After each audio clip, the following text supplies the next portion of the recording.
Oh, good afternoon, everyone. We ready? Yes. All right, thanks for everyone attending this press conference that myself and the command staff here called. And this press conference is in response to the uptick in violent crimes, specifically homicides that we experienced in the last 2 to 3 weeks. We called this press conference due to the fact the individuals you see standing here, these are the individuals that's working very hard out here trying to solve these crimes, prevent them, and also direct and organize the activities of the police department to prevent violent crime. Working very hard, so to speak, give the taxpayers what they're paying for. We are solving crimes. We are solving these homicides. We are preventing crimes, but the police department can't do it on their own. When I became the chief of police, I made a statement that I wanted to make this department be an integral part of the community. Building community trust, being a partner with the community, community organizations, community neighborhood organizations. And that's important for us to be successful as a police department and to prevent crime and protect and serve. With this rash of violent crime, we need the community, and we're asking the community to assist and step up, provide information, assist in preventing these crimes. These acts of violence that we've been experiencing the last 2 to 3 weeks. And let me be clear about this. They aren't random acts of violence. They're not random acts of violence. They're targeted. People involved are the drivers of crime. We know who they are. We've had contact with them in the past, in one way or the other. But we truly believe these crimes could be prevented by the community stepping up, giving us a call, engaging in conflict resolution within their own households, within their own community, within their own families. And that's what we're asking here. We're asking the community to assist the police department to eliminate, decrease this violent crime in this cycle of violence that we've been experiencing the last 3 weeks. And trust me, the people I have standing here with me today, they're going to do their jobs. We're going to do our jobs. We're going to work hard. And we're going to continue to work hard. But we need the community to partner with us by providing us with information, preventing these crimes, giving us a call. And I guarantee you, if this will be successful, if the community steps up and helps us. And that's all we're asking.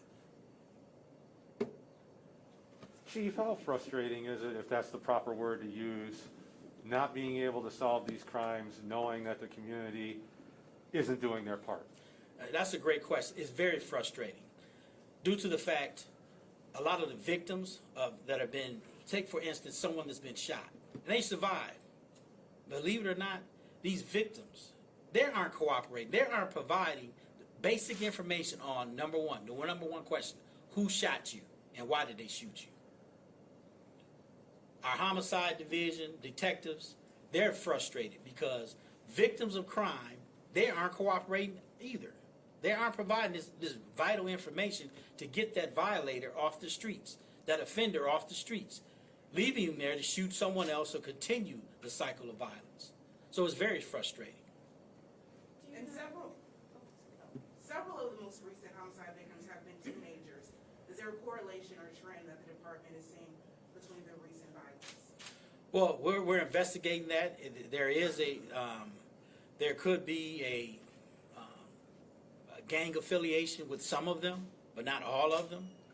But there is, I can't say they're all totally connected, but some of the shootings, there are survivors, could be connected to these homicides. I would say that. Chief, when you say give us information, what is that? I mean, I know we always say from the littlest thing to the biggest thing. What could be the little thing that a neighbor sees or something like that to say, oh, yeah, I need to stop what I'm doing and call you guys? It could be a vehicle description. It could be an argument that they witnessed. A lot of these things are sparked by prior events. It could be an argument between two individuals or a group of individuals, providing the type of vehicle these individuals are traveling in.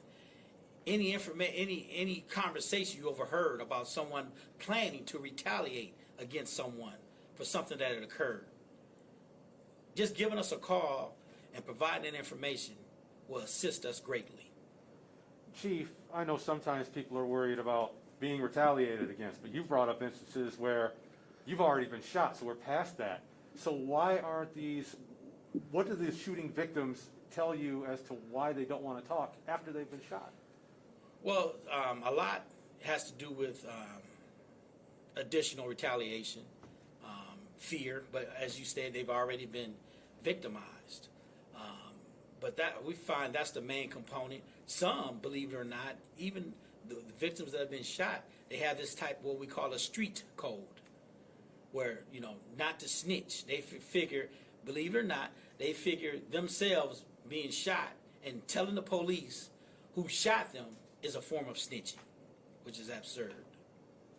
So those are the obstacles that the detectives, the investigators, the officers, first responders have to deal with.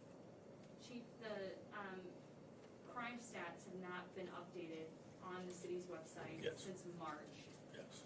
14th, I want to say. Is there a reason for that? And can you tell us how many shootings we've had maybe this month or even in the last few weeks? Can you quantify it for us? I can't give you an exact number, but I can tell you the reason why it hasn't been updated. The person primarily responsible for those statistics has been off work ill, just returned Monday. So she's compiling those, and you shall see those updated. Can you give me a guesstimate of how many shootings we've had in the last month? I can follow up with you on that one. Okay, okay. And even I too, think I we'd know all like to know that. Rhea mentioned the age. Do you have an average age of these victims? Well, the age is random. It's Okay. random, you know. Okay. Even in the last week, do you have any idea on the number of homicides and shootings? The number of homicides, Lieutenant Small.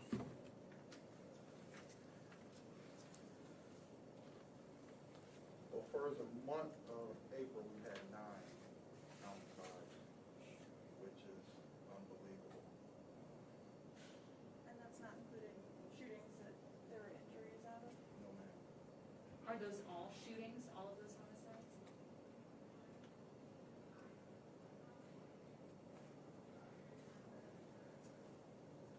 Yes, Okay. yes. Chief, could you do us a favor, since our mics are up there, could you just, if you wouldn't mind just repeating what he had said about the 9 homicides?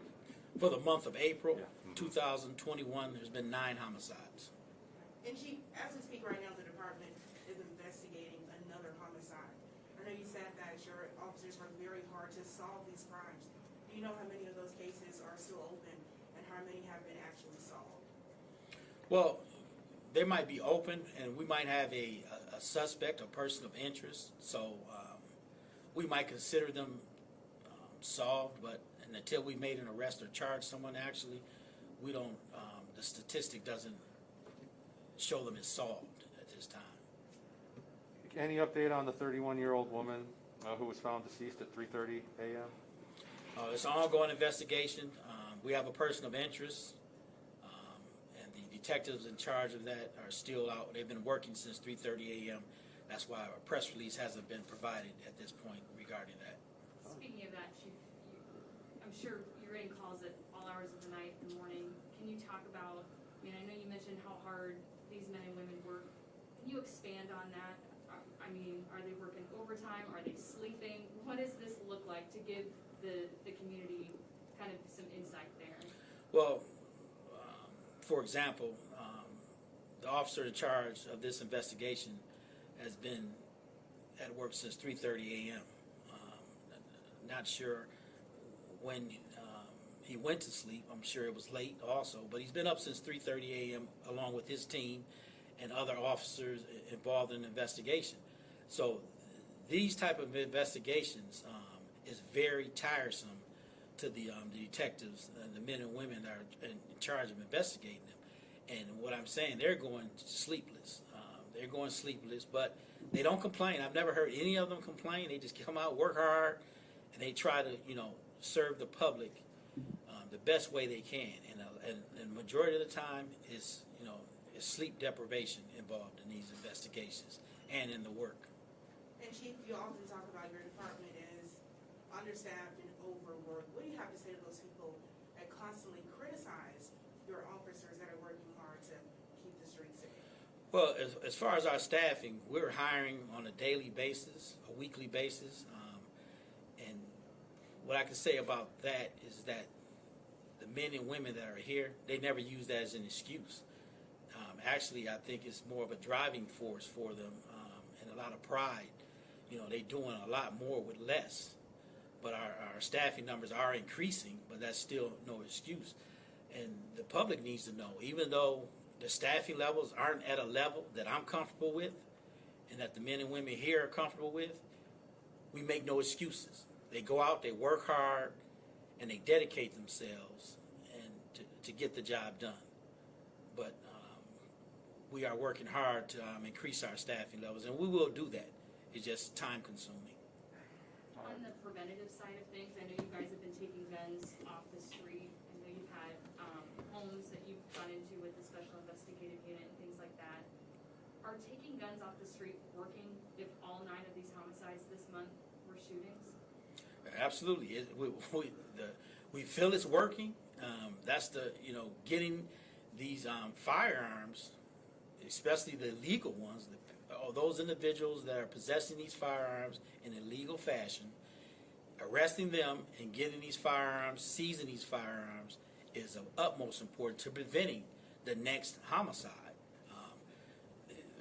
Police officers are initiating traffic stops with people that are driving on the roadways in possession of what we refer to as many small machine guns, small assault rifles, pistol assault rifles. For what reason? There's only one reason. They're up to no good, and they're out, these are the ones that are out shooting into homes, conducting drive-by shootings into occupied vehicles, things of that nature. So anytime an officer takes one of those firearms off the street that's being carried illegally, we believe it's saving a life. Definitely, there's no question. And it's just not the Special Investigative Unit that's involved in this type of activity. It's the regular road patrol officers that are responding to these calls for service, taking reports, running from call to call, and in the meantime initiating traffic stops and arresting individuals. So it's a concerted effort by the entire police department with our partners, the Michigan State Police and other law enforcement agencies, federal and local. And Chief, I'm not a mathematician here, so I'm trying to do the math in my head, but are we nearing 20 homicides, or we already surpassed that number? We've surpassed 20. We've surpassed 20, and looking at that, is that a significant increase compared to this time, with us being less than 5 months into the year compared to previous? Well, to us, 2 is a significant increase for the month.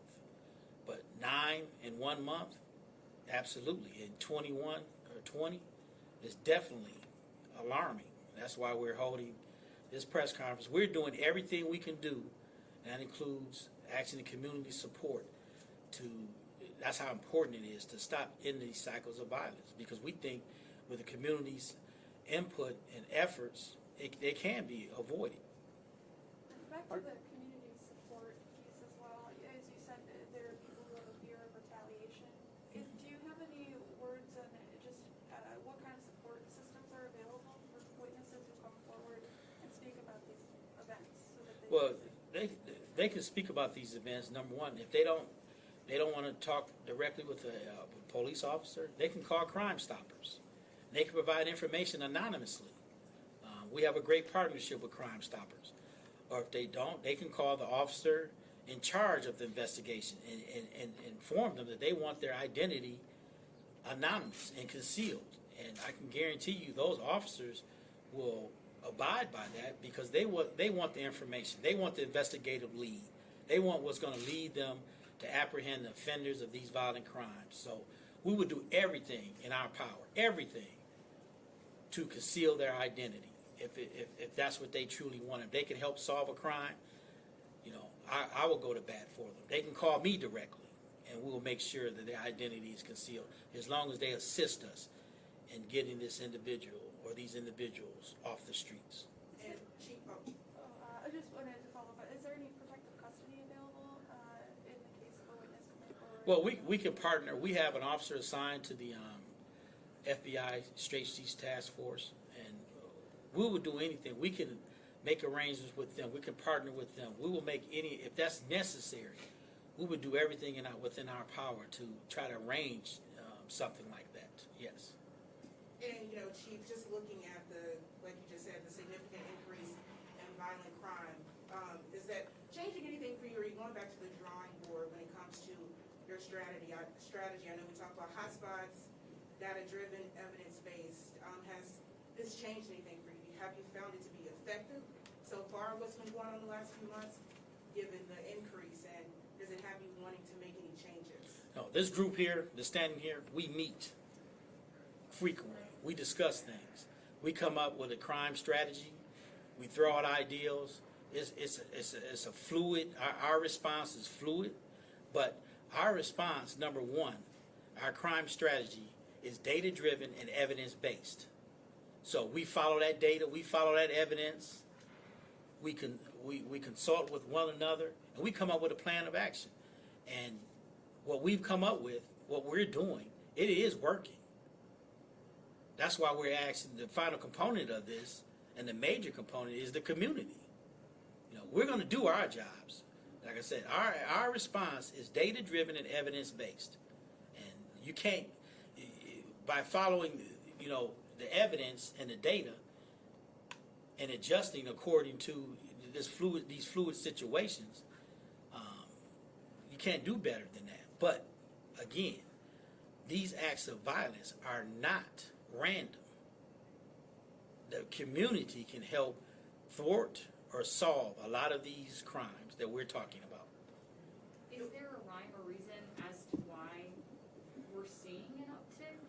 Like, did something happen between these groups that's causing this chaos? Well, that's a great question. But see, when you analyze the homicides we've had, now it's not mentioned. It's not mentioned in the news that the homicides, we've had infants that have been murdered.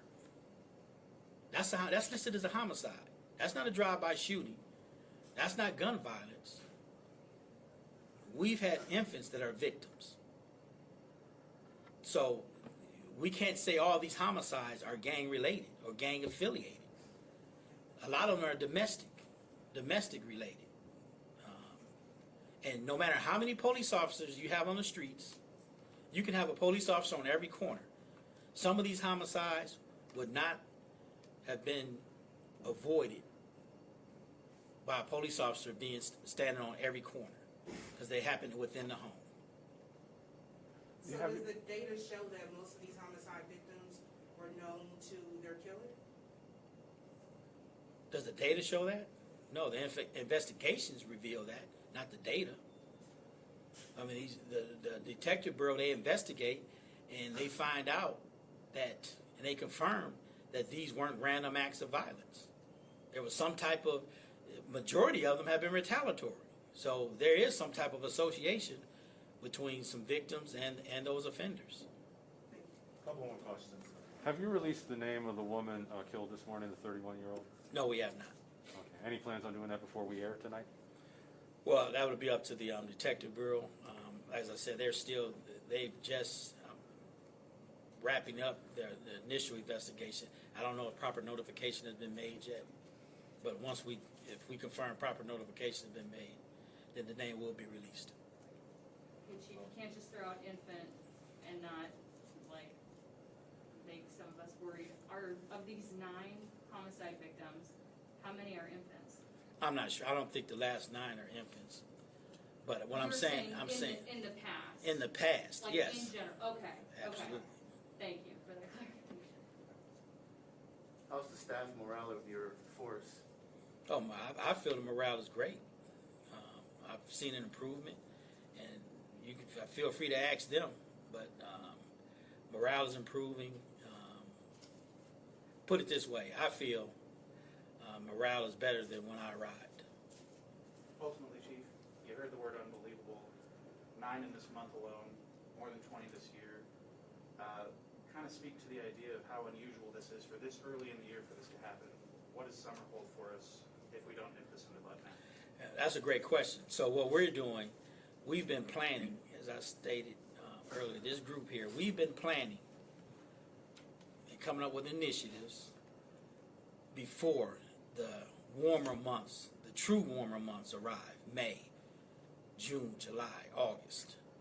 So you're exactly right. It is significant because the data and the evidence shows us that there's going to be an increase. If we don't get a hold on this, there's going to be an increase this summer versus last summer. So that's why we're getting ahead of this. That's why we're holding this news conference, because as I said, the final and most important component of this is community working with us. Is it unusual for this number at this point then? And can you speak to that? I can't speak because the past. I mean, I don't know if 10 years ago we had a April like this. I can't at this time. I would have to go back and look at those stats, those statistics. But I can't say one way or the other at this point. If this April is worse than 10 years ago. And Chief, you just mentioned that, this summer could be worse than last summer. Is there a contributing factor to that statement why you think that crime could be worse?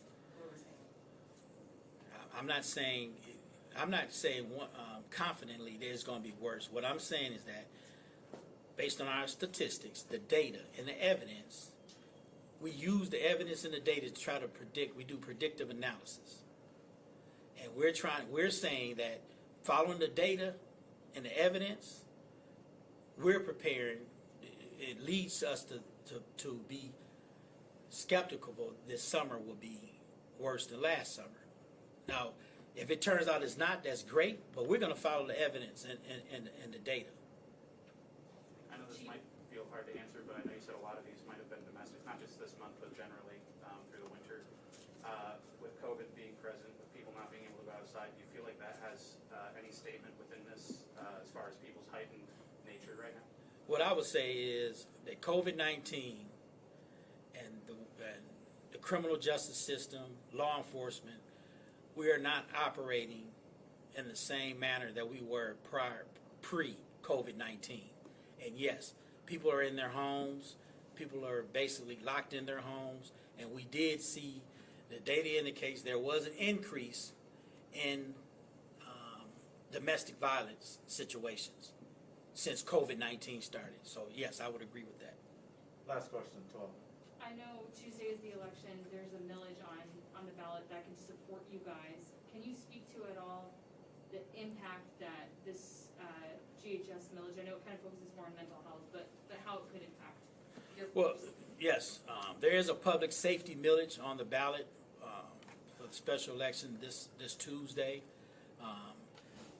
It's a public safety millage, and what that millage does for the police department, it funds approximately 18 police officer positions, and that millage is not asking for an increase; it's just asking for a renewal.